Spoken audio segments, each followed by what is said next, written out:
Bueno, ahora sí estamos listos. Abogada Valentina Centeno, presidenta de la Comisión de Desarrollo Económico, gracias por estar con nosotros. ¿Sí nos escucha bien? Sí, le escucho bien. Muchísimas gracias. Buenos días, Jimmy. Muy amable. Estamos con Gustavo Espinosa. Y la primera consulta a propósito de estos temas que hemos venido tratando tendría que ver, sí, con la ley de solidaridad, pero quiero hacer una pequeña pausa, un pequeño interín para consultarle sobre la base de qué análisis ustedes ayer, los asambleístas, la Asamblea aprobó el inicio de un proceso que puede terminar en autorizar la instalación de bases militares extranjeras en el Ecuador. Bueno, parte del proceso de reforma parcial a la Constitución, el artículo 5, eh, trata que la Asamblea debía crear una comisión ocasional para llevar adelante este procedimiento de reforma al artículo 5 de la Constitución para que se permitan nuevamente las bases militares extranjeras en el país. Recordemos que el artículo 5, actualmente como está redactado, no permite, prohíbe expresamente que se constituyan bases militares extranjeras Ujú. en suelo ecuatoriano. El procedimiento lo que establece es que la comisión tiene cierto tiempo, un primer debate, un segundo debate, entre uno y el otro debe de pasar una cierta cantidad de días. Y si bien es cierto, sí se demoró un poco este proceso que debió haberse dado en conjunto con las elecciones del 13 de abril, que era lo que estábamos buscando, pero como era una comisión presidida por el correísmo, pues un poco demoraron a propósito este proyecto de ley y lo estamos tratando ahora. Esto igual va a pasar a un referéndum, pero la Asamblea se pronunció a favor de que puedan regresar las Ujú. bases militares extranjeras. Ahora, la Corte Constitucional tendrá seguramente el papel en el camino de determinar si hay o no alguna violación a la Constitución, qué sé yo. Es el filtro final, ¿verdad? ¿O no? En este caso, la Corte ya se pronunció. Fue ¿Ya? un filtro a priori antes ¿Ya? de que pasara a la Asamblea y ya mencionó que no es inconstitucional que tengamos bases militares extranjeras en el Ecuador, siempre y cuando se respete el principio de legalidad, de proporcionalidad, de necesidad. En ese sentido, ahora lo que le corresponde es al CNE determinar una fecha para que podamos tener el referéndum, que creemos que lo más probable es que esto se dé cuando tengamos elecciones, ¿no? Claro. A ver, sí, muy interesante lo que usted me está diciendo. Entonces, ya no hay necesidad, me dice usted, de pasar por el tamiz de la Corte. Vamos directamente a elecciones. Entonces, tampoco van a ser en septiembre, octubre, sino cuando van a empatar este tema con la próxima elección de alcaldes y prefectos, ¿o entendí mal? Bueno, en eso yo no me quisiera adelantar, eso es una potestad Ujú. de la Corte, ¿no? Lo que Claro, claro. normalmente hacen es empatar elecciones para ahorrar un poco Ya. también los recursos, pero no me quisiera adelantar porque realmente es Ajá. potestad de ellos hacer una elección después de 60 días, me parece que sesenta y Ajá. cinco días es el plazo que Sí. les da la norma. A partir de ese 65 días ya podrían ellos empezar Ya, el a Consejo convocar. Nacional Electoral, correcto, está bien, estaría en el campo del Consejo. Ahora vamos entonces a la ley de solidaridad. ¿Por qué hay ese especial empeño en que esta ley de solidaridad se apruebe, pues, luego de haber pasado por todas las observaciones del primer debate y se enfrentarán pronto al segundo debate? ¿Por qué es tan importante para cortar el financiamiento de los GDOs que en este momento están involucrados desgraciadamente en muchos sectores de la administración pública, quiero decir, gas, provinciales, municipales, están en la minería? Usted conoce perfectamente el tema. Ujú.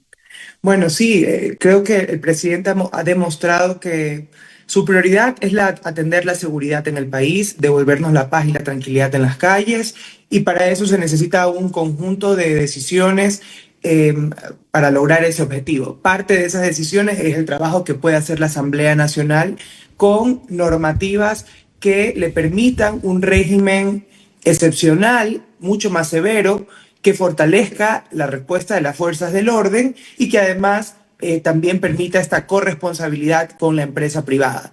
Un poco ya explicando Este proyecto de ley tiene dos enfoques, uno principal y uno secundario. El principal es el tributario en materia económica, las reformas que se están haciendo para permitir que las empresas puedan donar hasta el 30% de su impuesto a la renta a las fuerzas del orden, es decir, Fuerzas Armadas o Policía Nacional.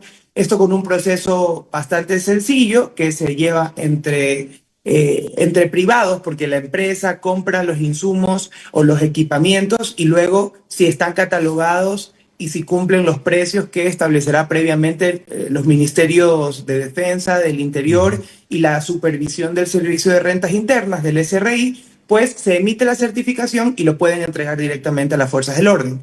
Ese es el enfoque tributario.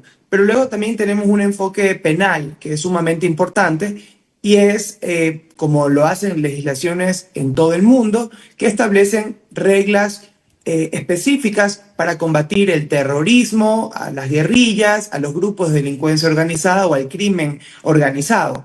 Y son reglas, sí, más severas, que tienen procedimientos penales más cortos, jueces especializados en anticorrupción o en crimen organizado, y que permiten a las fuerzas del orden también actuar de forma más rápida para poder atacar y desarticular estas economías criminales. Claro. Y pues eso es lo que contiene la reforma penal. Lo que han alegado los críticos del proyecto de ley de solidaridad, entre otras cosas, quizá lo más recurrente, es que esto de los allanamientos sin orden judicial podría prestarse para alguna actuación de carácter político. Han dicho que para persecución política. ¿De qué manera la ley, el proyecto, blinda este tema para que no se confundan lo penal, la justicia ordinaria con lo político? Bueno, realmente les explicamos que el allanamiento sin orden judicial es una figura que ya existe en la legislación ecuatoriana. Incluso tenemos cerca de 3 a 5 casos en donde ya las fuerzas del orden pueden proceder con un allanamiento sin orden judicial.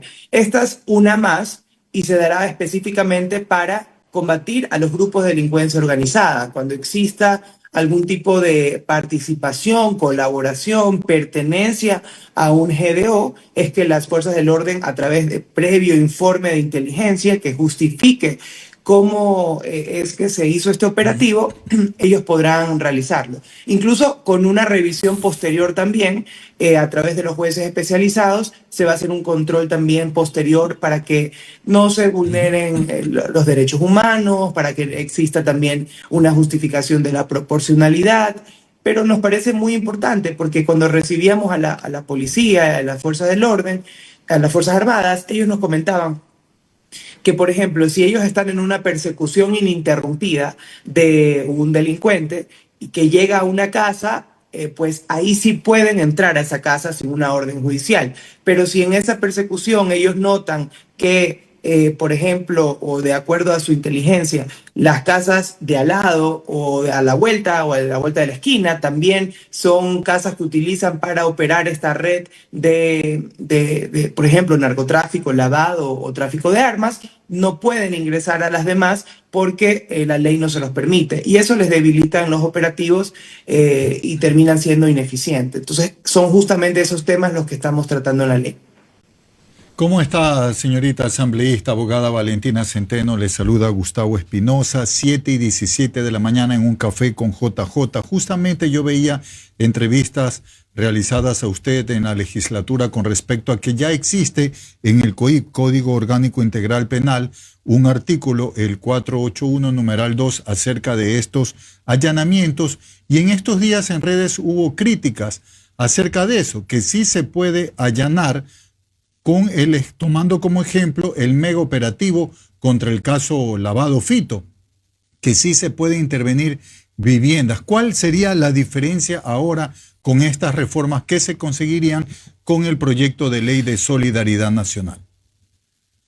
A ver, estas reformas, primero es importante entender también que un cambio estructural que estamos haciendo es incluir un nuevo delito, que es el delito de pertenencia a un grupo de delincuencia organizada. Y delincuencia organizada entendiéndose bajo las definiciones de las organizaciones internacionales, de las convenciones que ha ratificado el Ecuador, que son un grupo de 3 o más personas que se juntan para vulnerar la estructura del Estado o la seguridad pública de manera directa, indirecta, sostenida. Por lo tanto, el delito de pertenencia, que es la novedad de este proyecto de ley, es básicamente porque no es solamente encontrar en flagrancia a una banda operando, participando de un crimen organizado, sino que ahora también con informes de inteligencia las fuerzas del orden pueden detectar que quizás no están encontrando el delito en ese momento en flagrancia, pero que si existe ya una red previamente conocida porque pertenecen a través de informes de inteligencia, como digo, a una banda, pues ellos pueden también actuar. Y esto es parte de lo que hemos también debatido, que se conoce como derecho penal del enemigo, el derecho penal de segunda velocidad, que sanciona los actos preparatorios, es decir, el simple hecho de pertenecer a estos grupos de delincuencia. Entonces, creemos que para este delito también es importante que ellos puedan, a través de los informes de inteligencia, hacer operativos, no necesariamente para encontrar en flagrancias cometiéndose el delito de por ejemplo, sicariato, secuestro, extorsión, sino que previamente, como ya han determinado que existe toda una red, puedan allanar y puedan hacer los operativos con todas las herramientas que las fuerzas del orden necesitan. ¿Y cómo avanza ya esta revisión dentro de la legislatura con respecto al proyecto? Bien, pues seguramente vamos a tener el día de hoy la aprobación del segundo informe para que se lleve al debate final en el Pleno.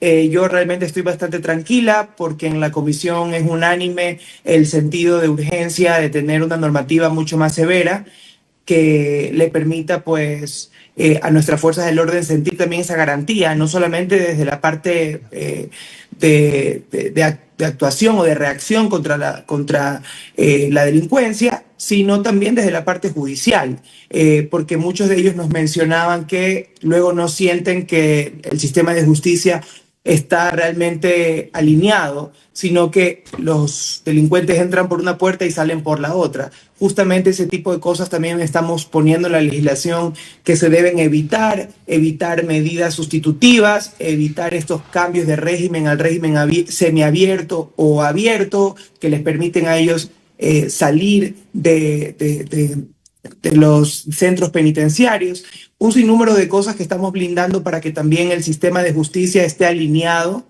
siempre, con esta visión del presidente Daniel Noboa, pero también entendiendo que al final del día son funciones separadas que tienen sus responsabilidades y que también vamos mucho a depender de estos operadores de justicia y de la Fiscalía General del Estado que entienda que esta normativa se la debe aplicar para justamente poder desarticular la economía criminal en el país y no permitir más complicidad entre operadores de justicia con los delincuentes. Claro, es lo que yo he llamado siempre la puerta giratoria, no entran por una puertita a la vuelta como en los hoteles y sale por la otra los delincuentes, ¿verdad? Gracias a la abogada Valentina Centeno, presidenta de la Comisión de Desarrollo Económico de la Asamblea, que ha estado con nosotros. Que tenga usted un buen día. Oiga, no se atrase porque están multando, ¿verdad? ¿No? ¿Están multando o es propaganda nomás? Sí, no, sí, antes el registro se lo hacía manual. ¿Y entonces, ahora? Muchas veces se cambiaban las horas, ahora es electrónico, ya. Entonces todo aquel que llegue tarde se le va a multar. Pero bueno, está muy bien esa política del presidente. ¿Y hoy a qué hora entran hoy día? ¿Hoy día a qué hora entran? ¿Hoy es comisiones nomás? Hoy no tenemos pleno porque tenemos comisiones, justamente claro. Las comisiones tienen que sesionar. Mañana sí tenemos pleno a las 9 de la mañana y quizá vamos a tener el fin de semana, pero eso todavía depende de esa ley. Sigue habiendo galletitas y café en las comisiones. Claro que hay, como no va a haber galletas y café. Bueno, no he visto galletas, la verdad, no he visto. Cafecito, sí. Gracias, asambleísta. Muchísimas gracias. Centeno, que tenga usted un buen día.